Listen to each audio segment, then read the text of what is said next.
Hi, everybody, and welcome back to the Wednesday Sports Page. We begin tonight with horse racing. On October 1st, 1914, the Bowie Race Track opened for live thoroughbred racing. It attracted some of the top horses in the nation until live racing stopped in 1985. Since then, it has been one of the top training facilities on the East Coast, and today celebrated its 100th birthday.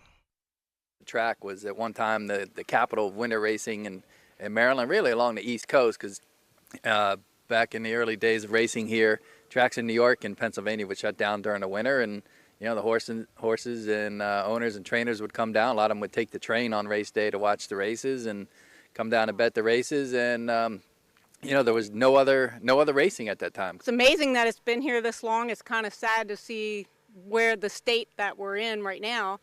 But I've been the clocker here almost 19 years, so I've seen a lot of good horses even in the last 19 years come through here. It's really been history. It's history to it. The people that have been through it, and it's horses that run here. I mean, there's a lot of history here. A lot of people ought to get them to write down the history that we've had here, because it's been unbelievable.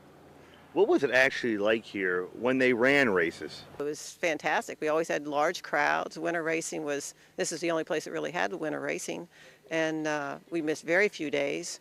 The grandstand faced the sun in the afternoon, so it was warm and pleasant for the patrons, and everybody loved Bowie. Always a safe racetrack, always. It was historical. It really is what it was. It was history. A lot of the kids that learned to ride here and went on to some pretty good famous, to be good riders.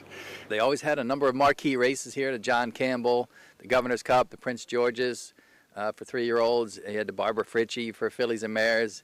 And of those races, the Campbell and the Fritchie are still part of the Maryland racing circuit over at Laurel. So, Bowie helped create a lot of some of the major stakes along the East Coast. The surrounding areas, the parking lot, the grandstand, dilapidated downhill, but the track itself still in great shape. Still in great shape. Best place on the East Coast to train, and we've been everywhere. Even this past summer we were at Monmouth for 3 months, and we were glad to get home. Good training facility, beautiful racetrack. No matter if it rains the night before, you can still train on it that day. So we're glad to be back. The surface has held up throughout the years.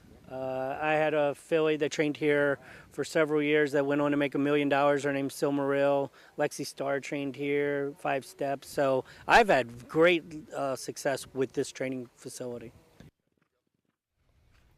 The Bowie Training Center, the Bowie Race Track, 100 years old. They've been threatening to close it, but now horses coming back, they should have a full stable for the winter months.